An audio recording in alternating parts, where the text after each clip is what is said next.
हाँ बेटा, हम लोगों ने reproduction in flowering plants start किया था, तो उसमें अभी तक आपने क्या पढ़ लिया बेटा? रिप्रोडक्शन इन फ्लावरिंग प्लांट्स में हमने मेल रिप्रोडक्टिव सिस्टम का पूरा पार्ट आपने कवर कर लिया, फीमेल रिप्रोडक्टिव सिस्टम का पूरा पार्ट आपने कवर कर लिया है। ठीक है, आपने हमने मेल रिप्रोडक्टिव सिस्टम में आपने माइक्रोस्पोरेंजियम, पॉलन ग्रेन्स का स्ट्रक्चर, पॉलन ग्रेन्स का फॉर्मेशन किस तरीके से होता है, ठीक है, ये सारी चीज़ें पढ़ ली हैं। पॉलन ग्रेन्स कब मैच्योर होते हैं, 2 साइड स्टेज क्या होती है, 3 साइड स्टेज क्या होती है पॉलन ग्रेन्स में, ये भी पढ़ा। उसके बाद में हमने बेटा फीमेल रिप्रोडक्टिव पार्ट, फ्लावर का फीमेल रिप्रोडक्टिव पार्ट जिसको क्या कहते हैं, पिस्टिल या कार्पल, उसके बारे में भी आपने पूरा पढ़ा। ठीक है ना, कि पिस्टिल के पार्ट्स कौन कौन से होते हैं, स्टिग्मा, स्टाइल और ओवरी। ठीक, दूसरी चीज़ ये कि उसके बाद आपने बेटा किस तरीके से मेगास्पोर्स बनते हैं ये हमने पढ़ा। क्यों? क्योंकि मेगास्पोर से ही फीमेल गैमेटोफाइट बनेगा। मेगास्पोर से क्या बनेगा? फीमेल गैमेटोफाइट बनेगा, जिसको क्या कहते हैं, एम्ब्रियो सैक कहते हैं। किस तरीके से ये मेगास्पोर्स बने थे? ओव्यूल का स्ट्रक्चर समझा था आपने। ठीक है, एनाट्रोपस ओव्यूल का स्ट्रक्चर समझा था बेटा हमने। एनाट्रोपस ओव्यूल जो होता है वो एनाट्रोपस ओव्यूल किस तरीके से न्यूसेलस, एनाट्रोपस ओव्यूल में न्यूसेलस में किस तरीके से मेगास्पोर बनते हैं। मेगास्पोर में फंक्शनल मेगास्पोर कौन सा होता है, और ये फंक्शनल मेगास्पोर किस तरीके से एम्ब्रियो सैक बनाता है। ये फंक्शनल मेगास्पोर किस तरीके से एम्ब्रियो सैक का फॉर्मेशन करता है, ये सारी चीज़ें हमने उसके बाद बेटा पॉलिनेशन भी स्टार्ट किया था। पॉलिनेशन भी आपने पढ़ लिया था। पॉलिनेशन के बारे में आपने ये पढ़ा था कि पॉलिनेशन किसको बोलते हैं। जब एंथर और स्टिग्मा मैच्योर हो जाते हैं, जब एंथर और स्टिग्मा मैच्योर हो जाते हैं तो एंथर बस्ट होता है और पॉलन ग्रेन्स बाहर एयर में रिलीज हो जाते हैं। अब वो पॉलन ग्रेन को कहाँ पहुँचना है, स्टिग्मा तक पहुँचना है। तो बेटा यही पॉलिनेशन है ना, हमने यही पढ़ा था, यही पॉलिनेशन है, यानी कि एंथर से स्टिग्मा तक, पॉलन ग्रेन्स तक पहुंचने को कहते हैं क्या बेटा, पॉलिनेशन। ठीक, हमने पॉलिनेशन के टाइप्स पढ़े थे। ठीक है, ध्यान है आपको, पॉलिनेशन के टाइप्स हमने पढ़े थे। कौन कौन से टाइप्स पढ़े थे? होमोगैमी, सॉरी ऑटोगैमी, जिसको कि सेल्फ पॉलिनेशन कहते हैं। एलोगैमी, जिसको कि क्रॉस पॉलिनेशन कहते हैं। हमने ऑटोगैमी के बारे में आपको ये भी बता दिया था कि ऑटोगैमी यानी सेल्फ पॉलिनेशन कब होता है। सेल्फ पॉलिनेशन तब हो सकता है, यानी सेल्फ पॉलिनेशन कौन कौन से फ्लावर्स में किस तरीके से हो सकता है।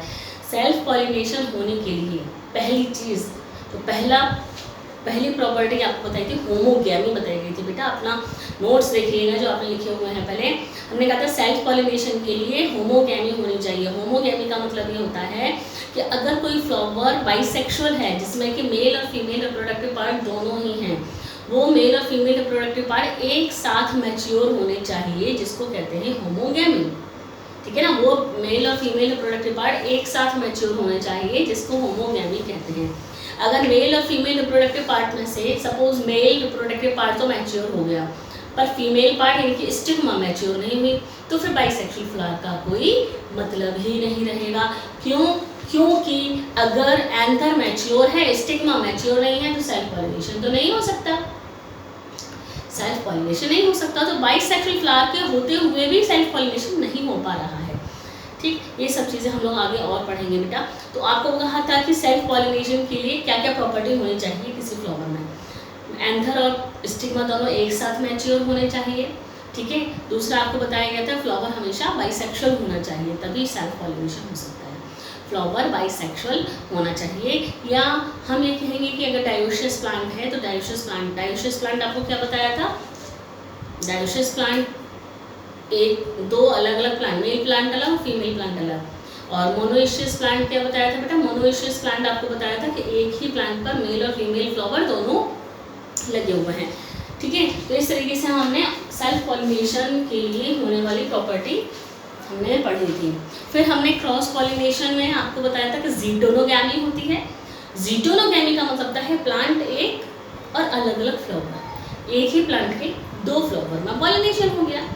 एक ही प्लांट के दो फ्लावर में पॉलिनेशन अगर हो रहा है तो वो कहा जाएगा ज़ीटोनोगैमी। उसके लिए आपको मैंने एक स्टेटमेंट बताया था, क्या?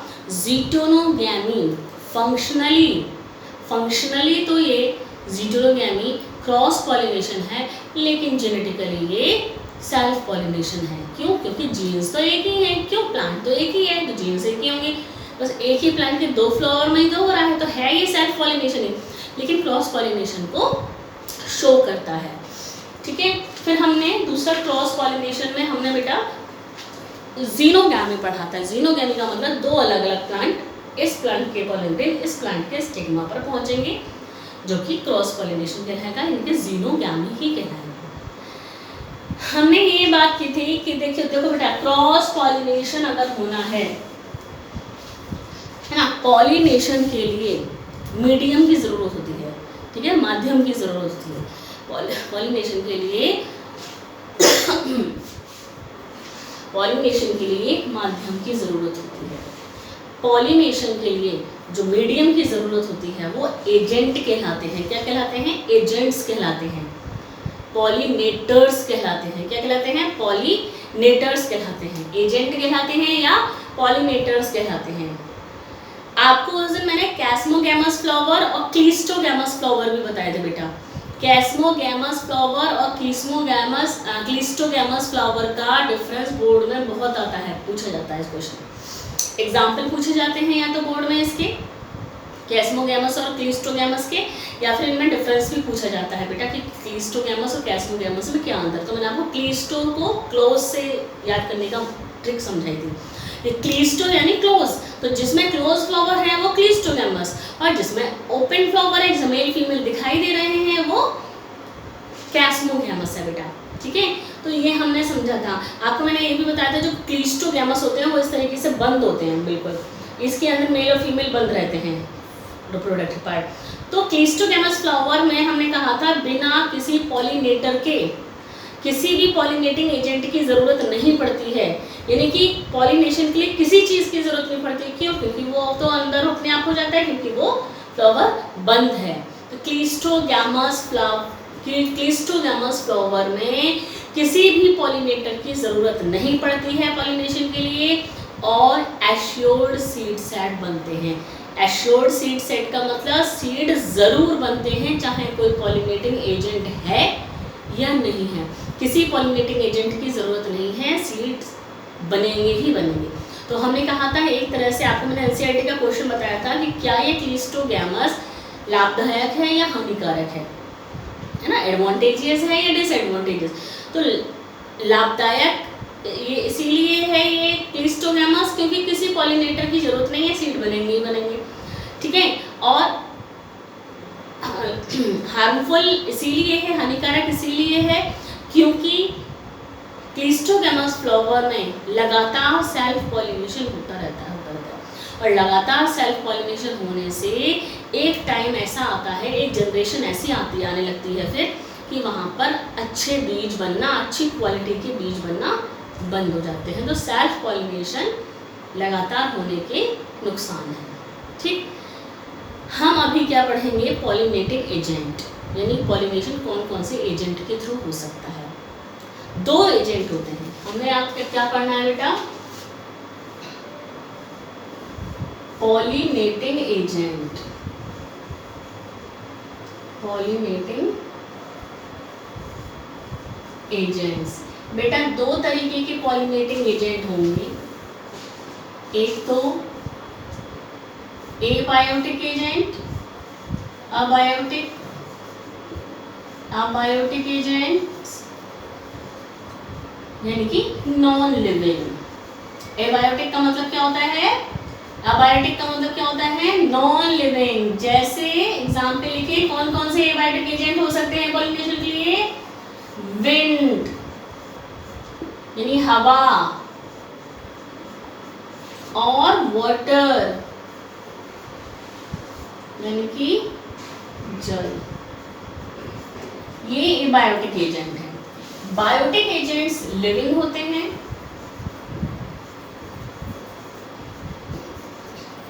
बायोटिक एजेंट्स लिविंग ऑर्गेनिजम्स हैं, बायोटिक एजेंट लिविंग ऑर्गेनिज्म है बेटा जो कि पॉलिनेशन करते हैं। अब लिविंग एजेंट में बेटा इंसेक्ट्स भी आएंगे, लिविंग एजेंट में इंसेक्ट्स भी आएंगे, एनिमल्स भी आएंगे, ठीक है। और आपको मैं बता दूं कि जो बायोटिक एजेंट्स होते हैं, उन बायोटिक एजेंट में बेटा अलग अलग नाम मैं आपको बताऊंगी। बायोटिक एजेंट में मैं आपको अलग अलग नाम बताऊंगी कि किसको क्या कहते हैं, तो वो नाम अलग से पूछे जाते हैं। पहली चीज तो ये कि ए बायोटिक एजेंट विंड और वाटर दोनों के थ्रू होता है। ए बायोटिक एजेंट ज्यादातर प्लांट में विंड के थ्रू ज्यादा होता है, ठीक है ना। ए बायोटिक एजेंट विंड के थ्रू भी होता है और वाटर के थ्रू भी होता है, लेकिन सबसे ज्यादा कॉमन, सबसे ज्यादा ए बायोटिक एजेंट कौन सा है जिसके थ्रू पॉलिनेशन होता है? विंड, हवा। सबसे ज्यादा पॉलिनेशन ए बायोटिक एजेंट में इसके थ्रू ही होता है। सेम ऐसा ही बेटा बायोटिक एजेंट, हम इनके बारे में और भी आगे पढ़ेंगे। सेम ऐसा ही बेटा बायोटिक एजेंट में क्या होता है, जो बायोटिक एजेंट होते हैं, बायोटिक एजेंट में अगर इंसेक्ट यानी कीड़ों द्वारा हो रहा है, ठीक है ना, इंसेक्ट के द्वारा अगर हो रहा है पॉलिनेशन, तो इस तरीके के पॉलिनेशन को कहते हैं एंटोमोफिली।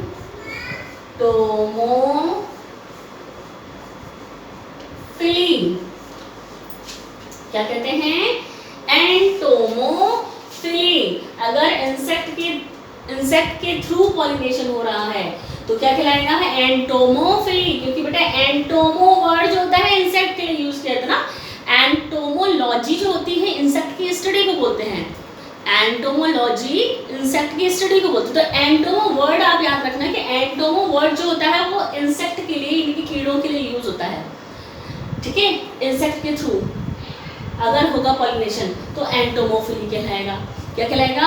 एंटोमोफिली कहलाएगा बेटा, ठीक है। अब अगर बर्ड्स के थ्रू होता है,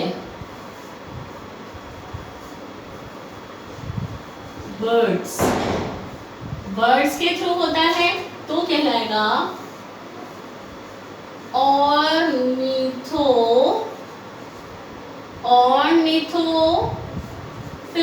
क्या कहलाएगा? ऑर्निथोफिली। अगर बर्ड्स के थ्रू होता है तो ऑर्निथोफिली कहलाएगा। क्या कहलाएगा? ऑर्निथोफिली। ये टर्म्स आपको याद करने पड़ेंगे बेटा, ठीक है। ये टर्म्स आपको याद करने पड़ेंगे। इंसेक्ट के थ्रू होगा तो एंटोमोफिली कहलाएगा, बर्ड के थ्रू होगा तो ऑर्निथोफिली कहलाएगा, ठीक है। बैट, यानी कि बैट क्या है? चमगादड़। बैट के थ्रू अगर होगा तो इसको बोलते हैं क्रिप्टेरोफिली।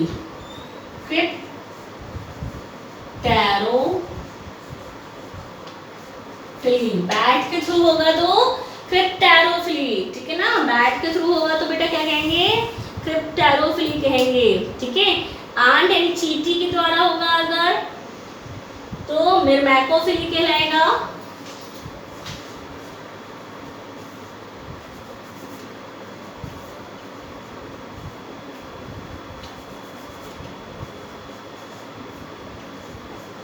चींटी के द्वारा अगर होगा, चींटी या हम कहेंगे टर्माइट बोलते हैं बेटा। टर्माइट्स होते हैं छोटे छोटे कीड़े जो होते हैं, टर्माइट्स जो कांतर वगैरह होती हैं, तो चींटी या टर्माइट के थ्रू होगा तो ये कहलाएगा मिर्मैकोफिली। मिर्मैकोफिली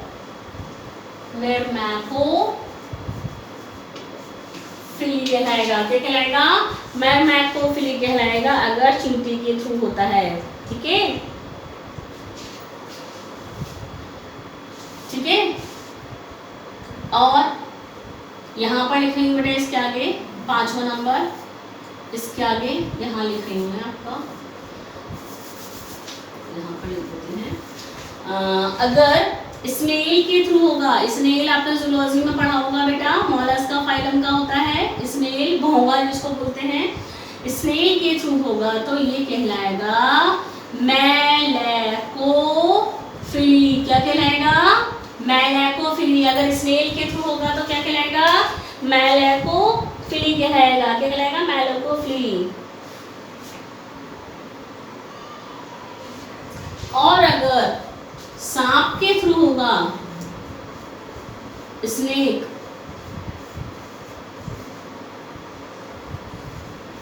अगर सांप के थ्रू होगा तो क्या कहलाएगा?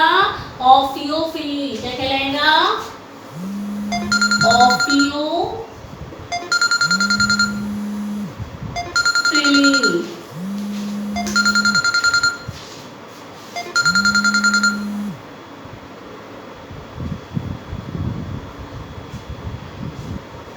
ठीक है, अगर सांप के थ्रू होगा तो क्या कहलाएगा? ऑफियोफिली कहलाएगा। ठीक है, एक बार फिर से समझ लीजिए, पॉलिनेटिंग एजेंट हैं। हमें मालूम है कि क्रॉस पॉलिनेशन जो होता है उसमें प्लांट्स, एक प्लांट अगर इधर लगा है दूसरा प्लांट इधर लगा है तो इस वाले प्लांट के पॉलन ग्रेन्स को उधर वाले प्लांट के स्टिग्मा तक पहुंचना है।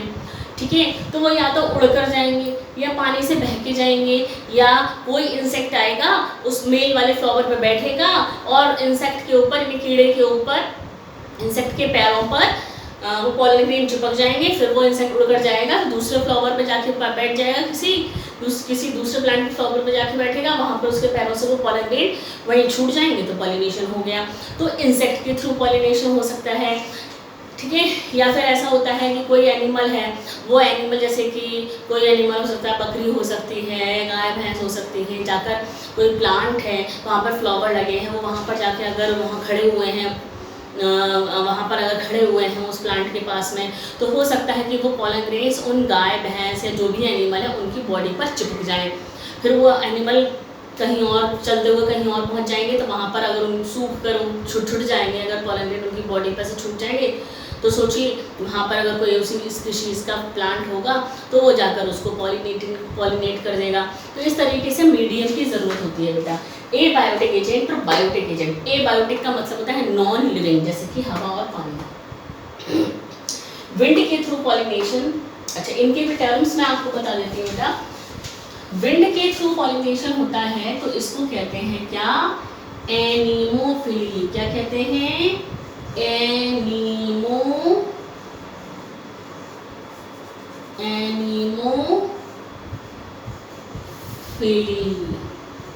है ना बेटा? एनीमोफिली, विंड के द्वारा पॉलिनेशन जो होगा एनीमो से एनिमल्स का मत याद रखना, एनिमो से एनिमल्स का मत याद रखना बेटा। एनीमोफिली का मतलब है विंड के थ्रू, है ना? और वाटर के थ्रू अगर होगा तो हाइड्रोफिली कहलाएगा। हाइड्रोफिली कहलाएगा। वाटर के थ्रू होगा तो हाइड्रोफिली कहलाएगा। ए बायोटिक एजेंट में विंड और वाटर के थ्रू पॉलिनेशन होता है, लेकिन ज़्यादातर एनीमोफिली ही होता है, विंड के थ्रू ही होता है।